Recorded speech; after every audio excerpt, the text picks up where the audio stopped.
Et tout de suite, on va accueillir Guy-Philippe Goldstein qui normalement revient avec de nouvelles idées, en tout cas avec ses équipes. Alors si, on va quand même, regarde. Non, ok.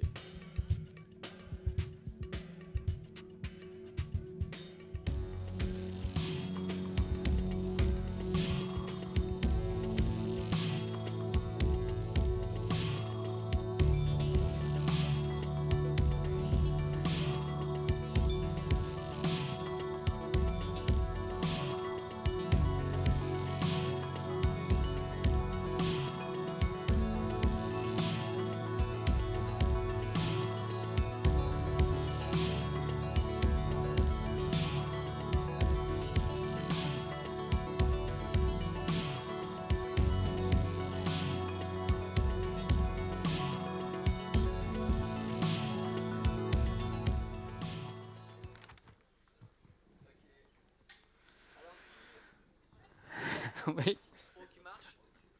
Allô. On t'entend, ça y est. On m'entend, ok. Guy-Philippe, donc tu es parmi nous, tu t'es absenté une petite heure, 1h10. C'était la surprise. Tu es avec une équipe de start-upers. J'ai 3 équipes extraordinaires de start-upers. Personne n'a fui. Sur un marché dont on va parler, qui est un marché assez fondamental. Mais avant qu'on démarre ce jeu très important, The Voice, la version start-up, il nous faut un jury. Il nous faut un jury. Et il nous faut en particulier une personne dans la salle. Oui, parce qu'alors on a déjà casté 2 personnes redoutables. Nathalie, qui participe à cet événement, merci d'avoir accepté.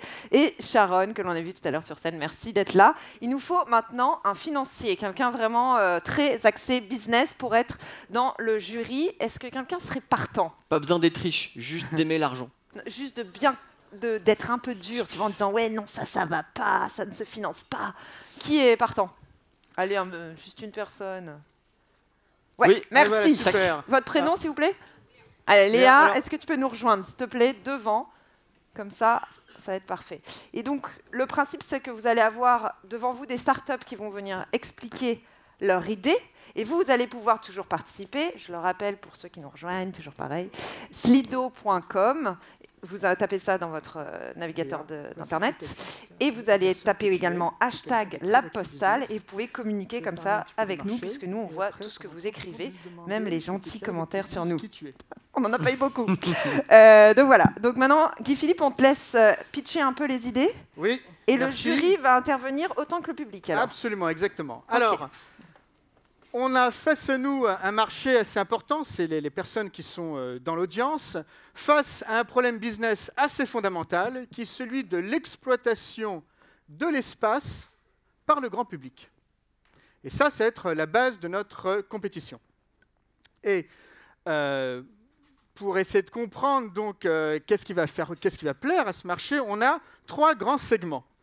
Alors je demanderai d'abord aux personnes qui sont dans l'audience, dont le nom de famille commence par la lettre A, B, C, de lever la main. Bien.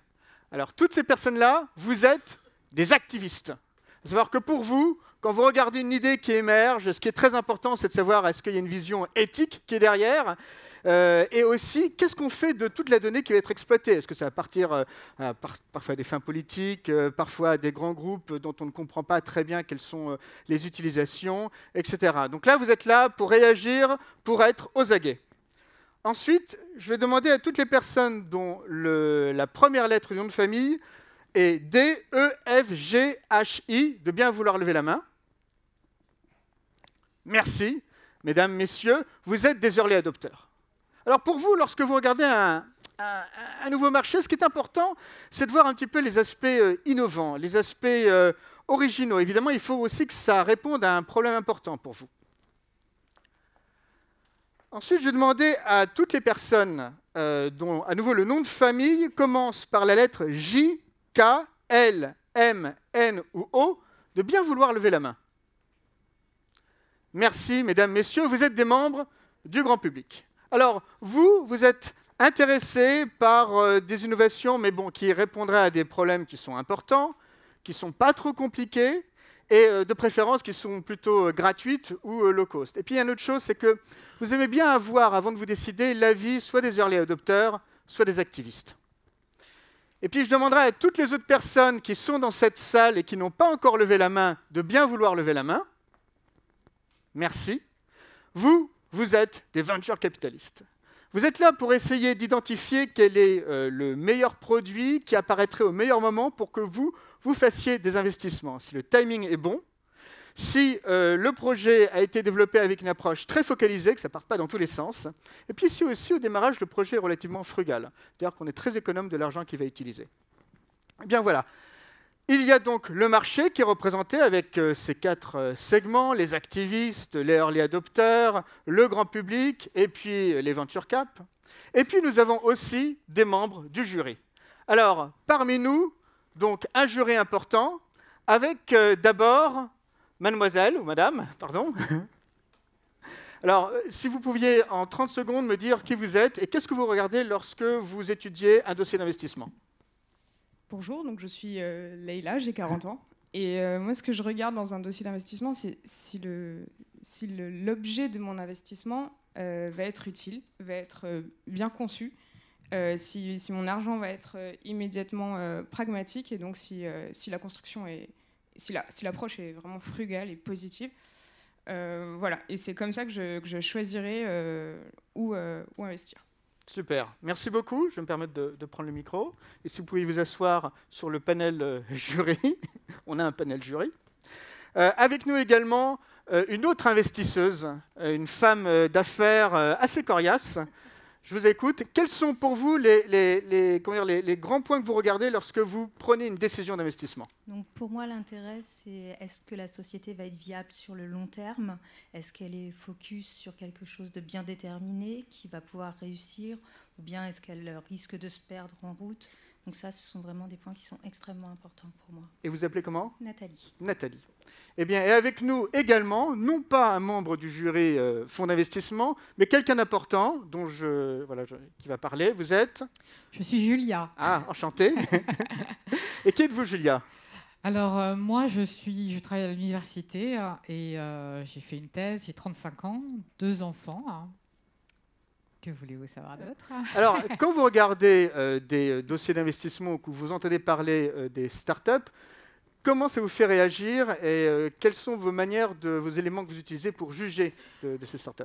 D'abord, je vais regarder le sens, si c'est porteur de sens. Est-ce qu'on fait avancer la société dans laquelle on vit? Donc, c'est vraiment important. Donc, on adhère à la vision de ce projet, évidemment, et que les utilisateurs comprennent bien quel est le projet. Donc, je ne veux pas que les données soient exploitées, surtout à leur insu. Donc, que le modèle financier soit extrêmement clair. Très bien. Donc, vous êtes une forme d'activiste, en fait. Je suis une forme d'activiste. Très intéressant. Bon, et bien voilà, nous avons ce jury. Et maintenant, nous avons la chance d'avoir 3 équipes exceptionnelles qui ont donc travaillé à développer un concept au cours, initialement des 50 minutes, en fait c'était 30 minutes, de développement. Et tout de suite, j'appelle pour 2 minutes de pitch qui va être suivi après par 4 minutes de questions-réponses avec le jury. J'appelle l'équipe Eternity.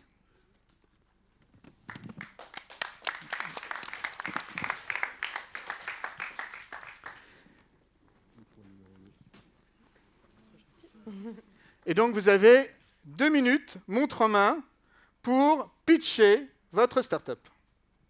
Bonjour à tous. Donc, voici Kevin, Céline et moi-même, Oriane. Et nous sommes tous les 3 les jeunes cofondateurs d'une start-up qui a vu le jour il y a à peu près 30 minutes et qui est partie, en fait, d'une analyse terrain. On travaille tous les 3 dans le luxe et on s'est rendu compte qu'au final, on avait tout le temps en face de nous le même client. Des hommes et des femmes, en moyenne dans la cinquantaine, avec un fort pouvoir d'achat et surtout un attrait réel pour tout ce qui est luxueux. Mais on s'est aussi rendu compte que ces gens-là, ils avaient toujours la même problématique. C'était vraiment laisser une trace de leur passage sur Terre, éventuellement l'envie d'être immortel, de prolonger la jeunesse, et aussi de se divertir, de dépenser son argent, parce qu'on parle de personnes qui ont beaucoup d'argent, en achetant des produits ou des services innovants. En réalité, il s'agit de se divertir en achetant, et ça devient de plus en plus difficile quand on a un réel pouvoir d'achat. C'est pour ça qu'on a développé une solution dont je vais laisser Kevin parler. 1 minute. Donc la solution se présente dans un package constitué de trois trucs. Un bijou, une étoile et une œuvre d'art. Du coup, pour le bijou, il s'agit d'une pierre en poussière d'étoile. Pour l'étoile, du coup, c'est... en fait, on baptise une étoile à votre nom. 30 secondes. Et le troisième, c'est l'impression 3D de l'œuvre d'art. Oui, alors le troisième, pardon, c'est l'impression 3D de l'étoile qui a été baptisée. Comme ça, vous avez dans votre salon exactement l'objet que vous avez acheté. Notre vision du monde, en fait, c'est de retourner le regard de l'humain vers l'espace, vers l'univers. Donc notre premier produit qui sera proposé est dans l'objectif de capter de l'argent.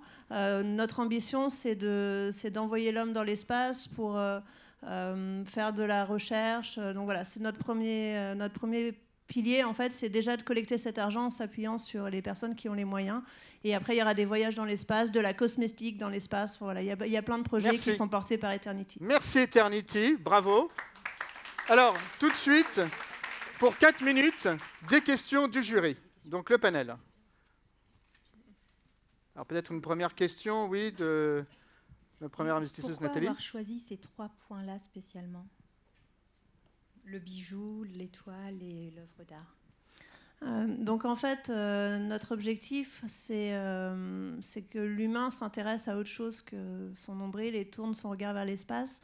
Donc on a essayé déjà d'avoir un business model entre guillemets un peu facile, qui s'appuie sur des choses qui sont déjà existantes, puisqu'on aurait une sous-traitance de sociétés qui font déjà les baptêmes d'étoiles.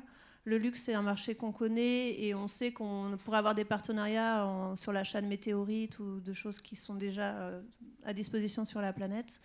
Et l'impression 3D, c'est pour faire rentrer un peu de technologie et donc qu'il y ait de l'innovation dans notre package.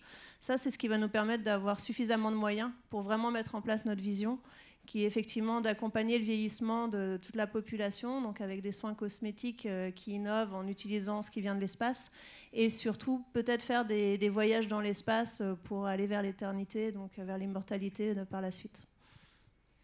Est-ce que vous êtes déjà en partenariat avec des laboratoires de recherche ? Pour l'instant, on a fait des études plutôt de géologie, donc on s'est renseigné sur les différentes sources de matières premières venant de l'espace. Donc on envisage d'investir aussi dans les extractions pour le faire de façon propre et avoir une dimension environnementale aussi au niveau de notre société. En réalité, ça, ce sont des problématiques qu'on va avoir après pour le reste des produits de notre gamme. À l'heure actuelle, si on est devant vous, c'est pour avoir au final des financements pour nous permettre de mettre en place ce package qui lui-même, grâce aux bénéfices, pourra financer notre vision à long terme, qui est de tourner un regard vers l'espace. Ok.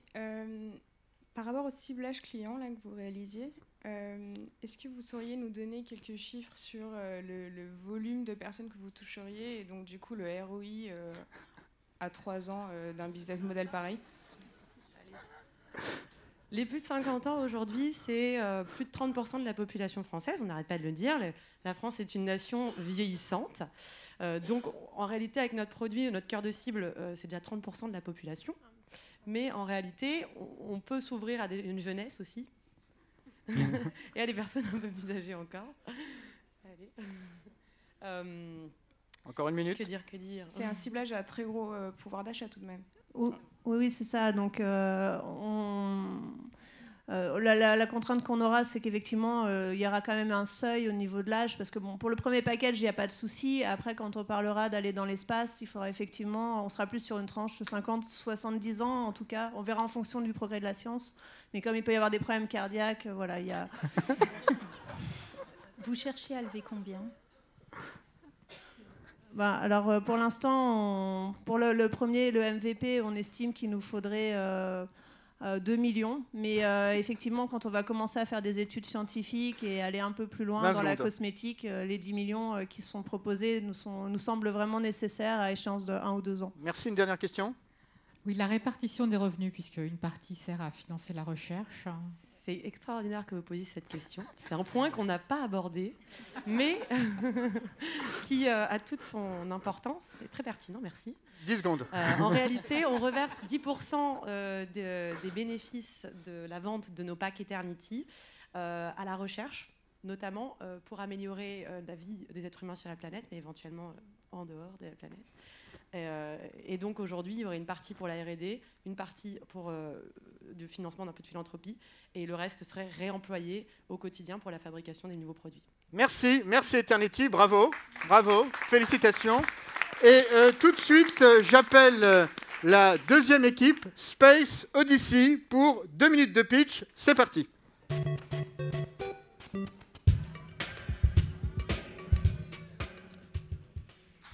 Alors bonjour, je me présente devant vous avec Stéphanie, Carole et moi-même Thomas. Donc avant de me retrouver devant vous aujourd'hui, il y avait quelques jours, j'avais rencontré une très vieille amie à moi, Isabelle. Donc j'ai appris qu'elle était une jeune mère de 2 enfants, Dimitri et Brian. Il s'avère qu'elle adore faire découvrir de nouvelles choses à ses enfants, qu'ils soient épanouis. Et le petit Dimitri a récemment eu une passion pour l'astronomie. Donc elle s'est dit, mais on peut voyager partout dans le monde, pourquoi pas l'espace? Donc je vais vous laisser... Effectivement, tu me racontais cette histoire l'autre jour. Effectivement, on me disait qu'elle avait quand même un problème. Elle aimerait bien emmener son fils dans l'espace, mais elle n'a pas tout à fait les moyens. Donc elle est tout le temps en train de chercher des façons d'emmener ses enfants là où ils aimeraient, parce qu'elle aime leur faire plaisir, sans trop de moyens. Il se trouve que nous, on a monté un projet depuis quelques mois avec la fondation X-Prize qu'on a appelé Space Odyssey et qui va permettre à ces gens-là d'aller découvrir l'espace et d'une manière plus générale, en fait, qui a la vision pour le monde de rendre accessible à tous l'espace et toutes les régions les plus reculées du monde et de l'univers. 30 secondes. Alors, ce beau projet, on le présente comme une agence de voyage. En fait, chacun va pouvoir partir dans l'espace via un avatar. Donc, physiquement, on ne quitte pas la Terre, on reste sur Terre. On va aller un petit peu dans une espèce d'escape game, si on veut, donc dans une salle. On va se connecter à son avatar et on va partir sur la Lune. Depuis notre cité sur Terre, on va pouvoir ressentir. En fait, les flux vont aller dans les 2 sens. On aura le ressenti physique. 5. Toutes nos facultés sensorielles seront connectées à notre avatar pour voyager sur la Lune. Merci. Merci bien. Alors, tout de suite, les questions du jury. Est-ce qu'il y a un... Je vais prendre le micro. Vous avez le micro. Très bien.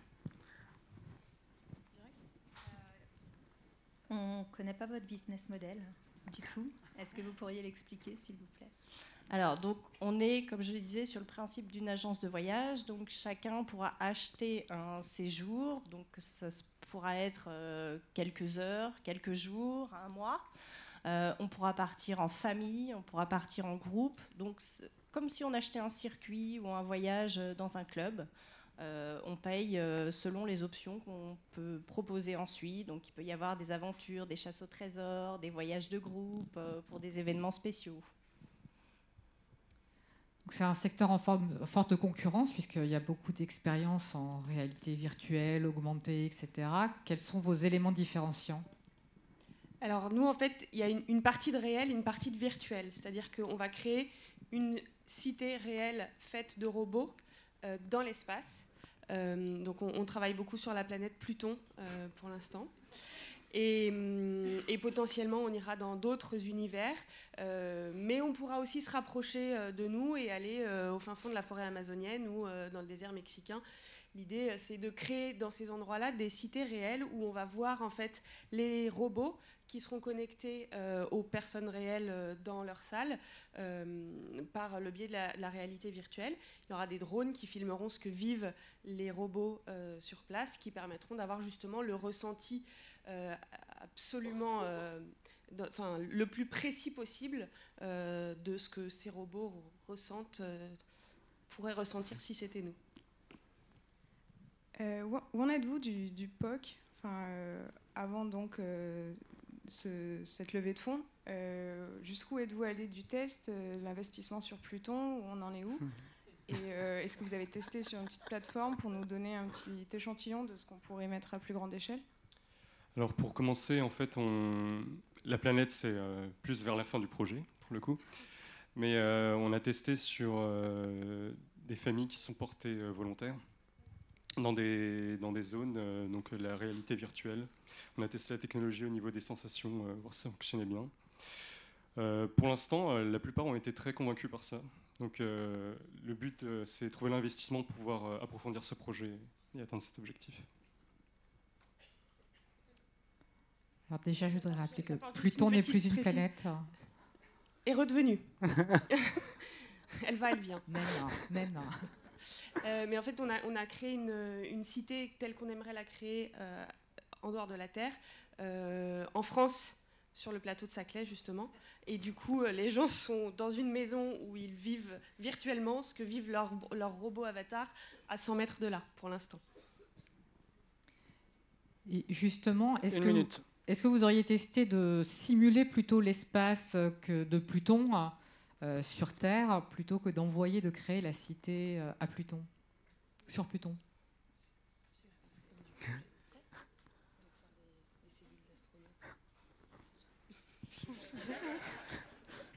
L'honnêteté avant tout.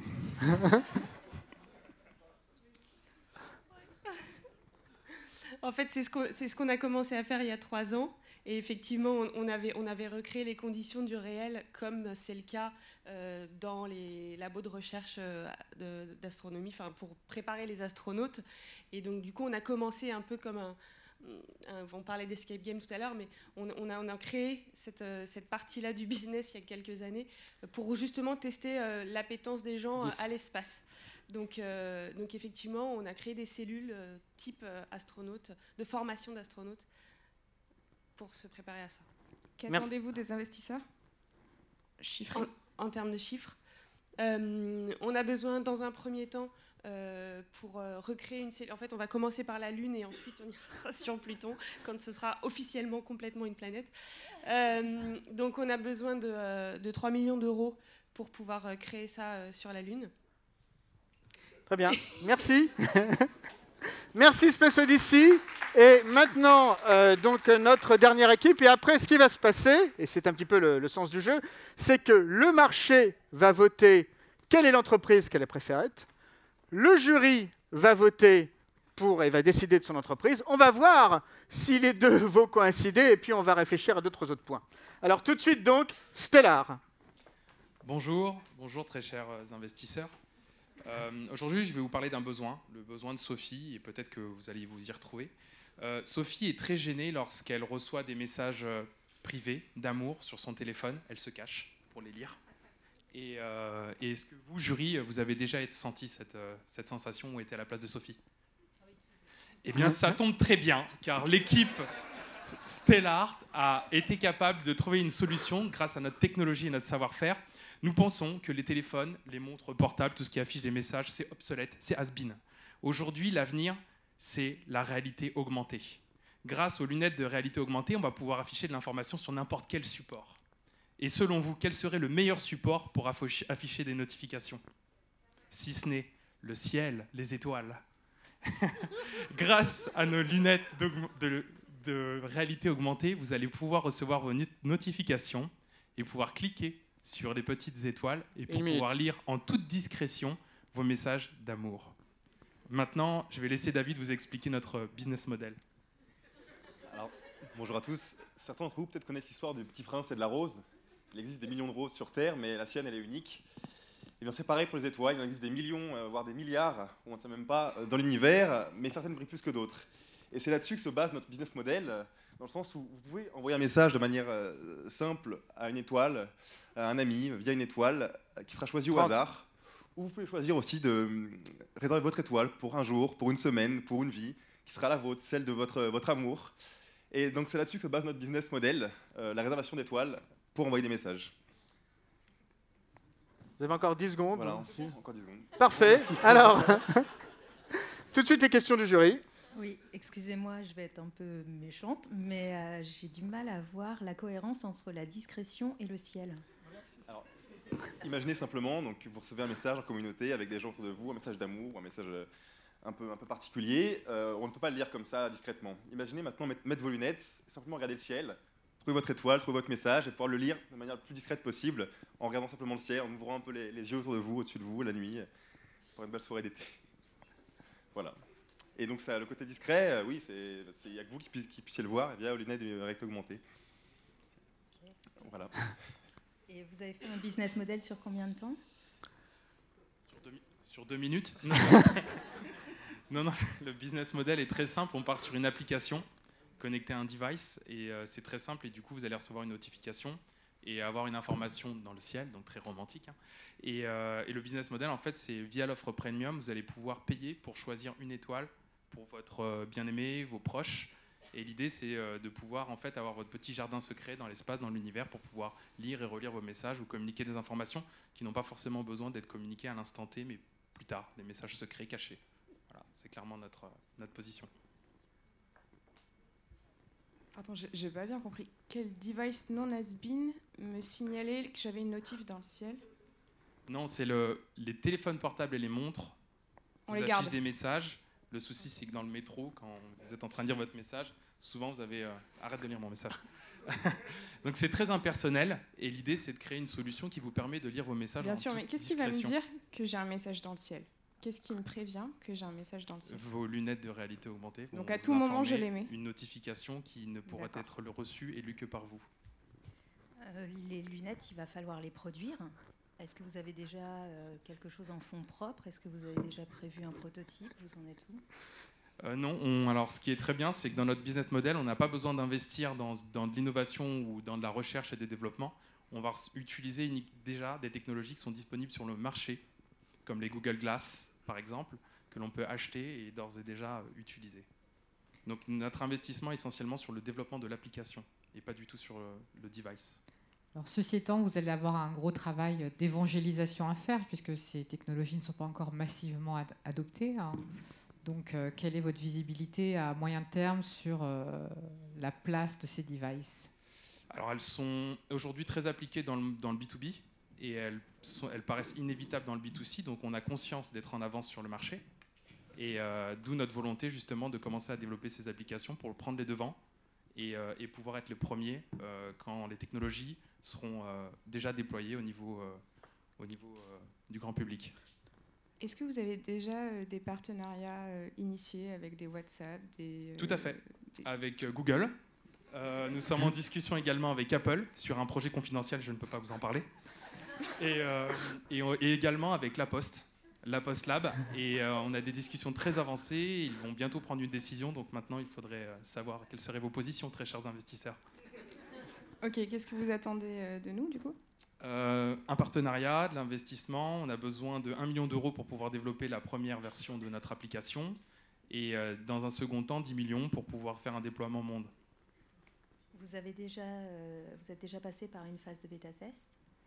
Non, la bêta-test est encore trop éloignée, mais en tout cas, je ne vais pas te laisser parler sur la technique. Oui, non, on a alors évidemment fait des tests en interne, pas une bêta-test assez ouverte pour être représentative, mais c'est l'idée, dans les prochains mois, prochaines années au moins, commencer à tester un peu le concept avec les premières levées de fonds, pouvoir déployer ça au moins un nombre significatif d'utilisateurs. Dernière question. Justement, votre break-even, vous le voyez à combien d'utilisateurs? On estime qu'à 10 000 utilisateurs déjà, on pourra déjà avoir assez d'informations pour lancer une production en très très grosse série. Très bien. Merci beaucoup. Merci encore à l'équipe Stellar. Et alors, donc tout de suite, on va avoir 2 votes. Alors, je viens t'aider pour le vote. Oui. Sinon, tu ne verras pas. Alors, vous devez tous prendre vos téléphones portables, taper slido.com, taper #labpostal et on va vous poser des questions. Exactement. N'hésite pas à les poser d'ailleurs. Donc vous avez 3 équipes, Eternity, Space Odyssey et Stellar. On est d'accord? Donc dans quelle start-up souhaitez-vous investir vos 1 000 euros? Et vous devez donc voter. Thierry, tu m'as complètement abandonné. Tu votes en fait. Alors, on vous laisse quelques secondes pour le faire. Je sais que c'est dur de choisir. entre le fun, le réaliste et ce qui était séduisant sur le papier. Non, mais je trouvais moi tout réaliste, c'est bizarre. Ah ouais, t'as trouvé ça tout réaliste Ouais. toi. Je sais pas, moi, la dernière équipe me paraît un petit peu moins réaliste, mais j'ai adoré la présentation. Alors, on va voir les votes. Vous avez tous Donc dans voté 30 secondes, alors, Non, c'est le... Ça s'affiche? Ça ne s'affiche pas. Voilà. C'est serré. Hein. C'est hyper serré. Ça continue. Oh là là. ah, il faut... Alors, ce qui est marrant, c'est que ça va effectivement pas être le même, sûrement, dénouement que notre jury. Il y a une Ah là, triangulaire c'est tellement serré. qui se configure là. Ce qui est drôle aussi, c'est que les équipes sont en train de voter pour elles-mêmes. Mais bon.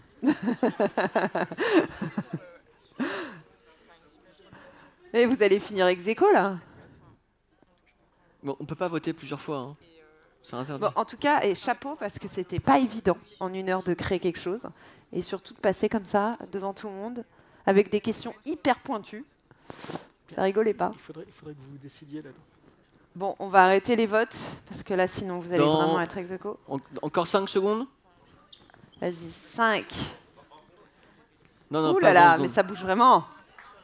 Éternité, il y a un problème là.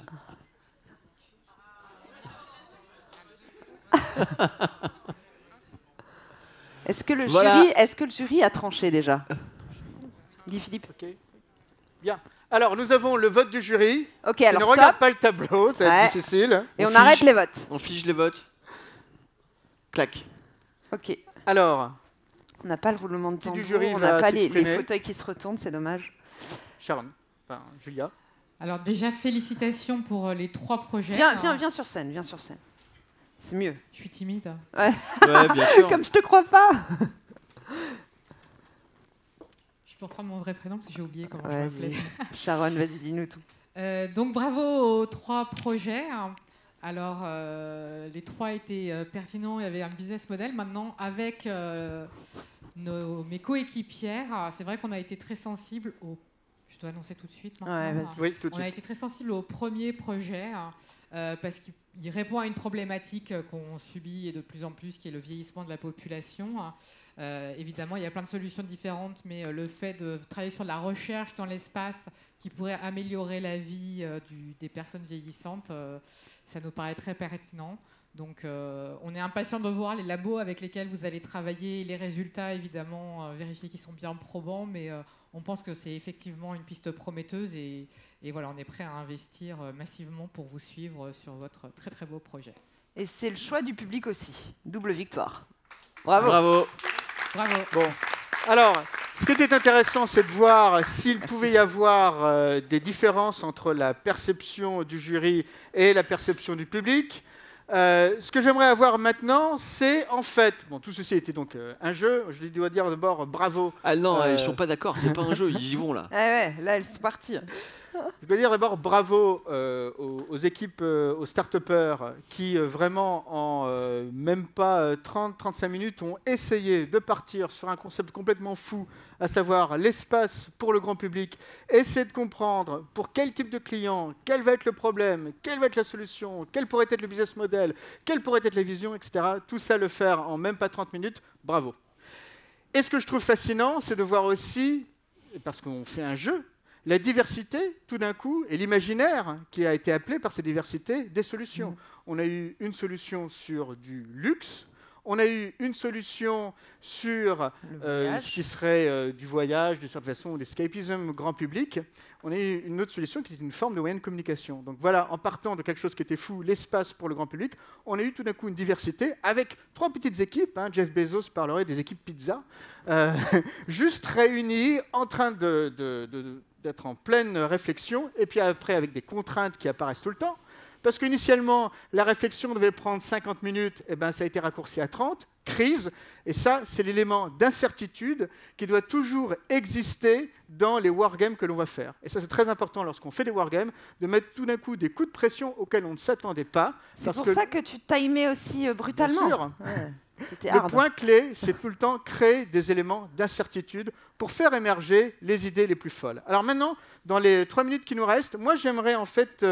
avoir quelques réflexions des deux équipes start-upers qui n'ont pas été sélectionnées, mais qui ont été pour moi au moins aussi vaillantes que celle qui a été identifiée, et de voir un petit peu quelles ont été leurs réflexions, leurs commentaires par rapport aux jeux auxquels elles ont directement joué. C'était pas évident vu le temps, les changements de contraintes, et puis de se mettre d'accord entre nous. On se connaît pas du tout, on ne connaît pas nos compétences ni rien, donc c'était sympa, c'était un bon exercice, moi j'ai trouvé. Moi j'étais épatée sur notre capacité ensemble à co-créer sous des contraintes qui étaient super fortes. Et en fait, quand on s'est aperçu que le temps était terminé alors qu'on pensait avoir encore 25 minutes, en quelques secondes, on était prêt finalement. Et on s'est réadapté et on a réussi à arriver au bout de la problématique malgré les contraintes. Camoulox. En vrai, coéquipière, on a déjà tout dit. Nous, on a essayé de prendre le jeu sérieusement au début en lisant la doc, les règles du jeu et tout ça. Donc, on s'est aperçu qu'on se bloquait créativement au niveau de la créativité. Et après, why so serious ? Du coup, au final, on a dit bon, allez, c'est un jeu. On s'exprime, on se libère et on est parti sur un concept qui nous a fait marrer sur le moment. Et on a eu envie de voir s'il pouvait aller jusqu'au bout et si à l'issue de ça, il y avait potentiellement un business model. Donc, voilà. C'était marrant. En effet, je ne m'attendais pas du tout à ça en venant faire ce jeu-là, donc j'ai été un peu surpris. Et au final, j'ai vu qu'on a sorti une idée qui est potentiellement viable en même pas 30 minutes. C'était assez marrant à faire. Et pourquoi pas après essayer de lancer ça Un concept. Non, c'est très sympa, en tout cas, vraiment oui. sympa. Alors, ça, c'est ce qu'on voit tout de suite. Et ça, c'est très frappant ce que vous dites. Cette capacité à rebondir à nouveau parce qu'il y a une tension. Cette capacité où on prend un nombre relativement réduit, parce que vous n'avez pas joué avec des équipes de 7 personnes, hein, vous étiez 2 à 3, et ça permet tout de suite les interactions.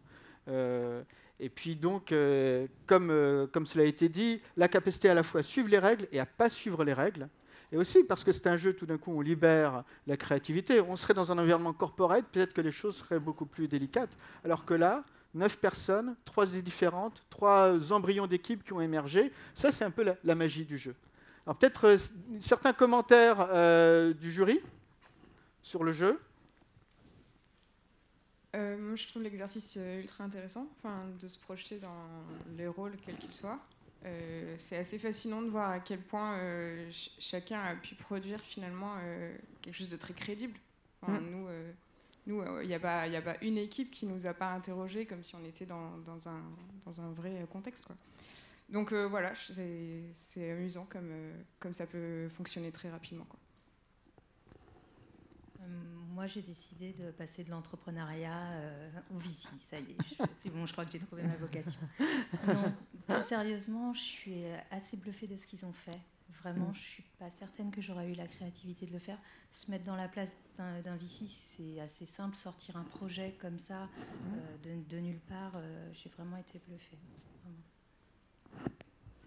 Et surtout sur le temps effectivement très court où il y avait beaucoup de choses, c'est-à-dire qu'il y a trouvé le projet, mais monter un business model, commencer à être vaguement crédible sur sa story. Et même dans nos rôles, j'ai trouvé le jeu assez drôle de se dire je me mets dans la peau de quelqu'un et on défendait, dans le jury, on défendait âprement nos postulats. Donc se mettre dans la posture de la peau de quelqu'un d'autre, c'est marrant finalement pour le jury aussi. Eh bien, merci beaucoup. Merci à tous ceux qui ont participé. Merci à toutes les personnes qui étaient dans la salle. Voici la magie du jeu démontrée. Bravo, félicitations. On va arriver au terme de cette journée. On va pouvoir souffler. Je crois qu'il y a un petit jingle qui va être lancé. Voilà, je suis enfin un bon élève.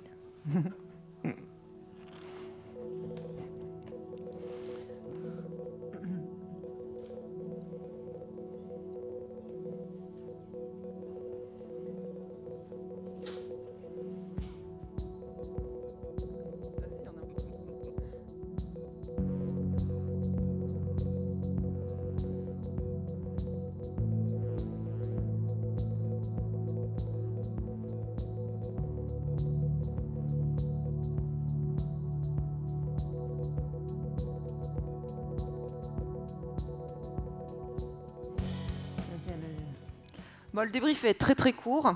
On espère surtout qu'aujourd'hui, vous avez réussi à attraper des petites idées, peut-être à partir ce soir et sur le chemin vous dire j'ai envie de lancer cette app, j'ai envie de faire ce business, en tout cas j'ai envie de changer le monde, parce qu'on a essayé de vraiment vous donner envie de faire des choses aujourd'hui. Et ça va continuer. Donc on espère que vous allez revenir demain, parce que vous avez vu, c'est gratuit, donc il faut en profiter. Et on va avoir de très belles personnes, et ça commence à 9h30 demain matin. Ouais, donc 9h30 demain, ici, avec Action Stories, UX Stories, Maker Stories. On aura Tim Brown, pas Alain en direct. Ouais, pas en direct, parce qu'il n'a pas pu venir jusqu'ici. Mais il y aura Alain Passard en direct. Carlos Moreno. Stéphane Covio, le retour. Ouais, Léa Lipera. Il y aura Black Foundry et Renault. Voilà, Tech Fugees. Il y a The Camp. Plastic Odyssey. Make.org. Et Snips. Et puis, évidemment, l'inénarrable et l'inimitable Philippe Mielik. Il y aura aussi des start-upers qui sont partis au CISS, donc ils vont vous parler de leur expérience. Et il y aura également Jam, une autre application dont il faut parler aujourd'hui. Donc voilà, en tout cas, passez une belle soirée et on vous attend demain.